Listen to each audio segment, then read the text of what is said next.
రాష్ట్రంలో సంచలనం సృష్టించిన హిందూపురం నియోజకవర్గ వైసీపీ మాజీ సమన్వయకర్త చౌలూరు రామకృష్ణారెడ్డి హత్య కేసులో 16 మంది నిందితులను ఎట్టకేలకు పోలీసులు అరెస్టు చేశారు.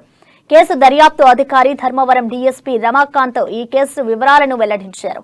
ఈ నెల 8న చౌలూరు గ్రామంలో రామకృష్ణారెడ్డి హత్యకు గురయ్యాడని ఆయన తల్లి లక్ష్మీనారాయణమ్మ ఇచ్చిన ఫిర్యాదు మేరకు విచారణ చేపట్టి 17 మందిపై కేసు నమోదు చేశామని, అందులో 16 మందిని అరెస్టు చేసినట్లు డీఎస్పీ చెప్పారు.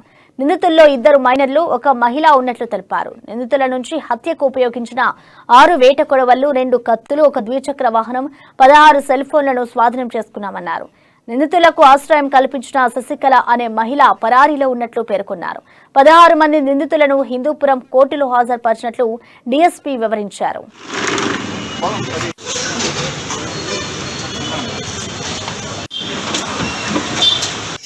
మీడియా ముందు ప్రవేశపెడుతున్నాము. టోటల్ 17 మంది ముద్దాయిలుగా మనకు ఇన్వెస్టిగేషన్లో చేరింది. వారిలో 5 మంది భౌతికంగా దాడి చేసిన వాళ్ళు కాగా, ఇంకా 5 మంది వాళ్ళకు కుట్రలో భాగంగా కుట్ర పన్ని మెయిన్ ముద్దాయిలతో కుట్ర పడిన వారుగా 5 మంది ఉన్నారు.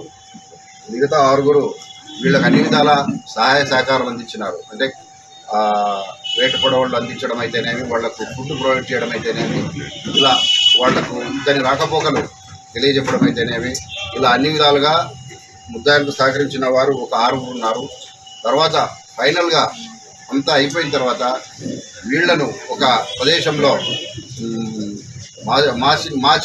మాచినహళ్ళి అని కర్ణాటక దగ్గర దాదాపు మనకు హిందూపురం నుంచి 30-40 కిలోమీటర్ల దూరంలో మాచినహళ్ళి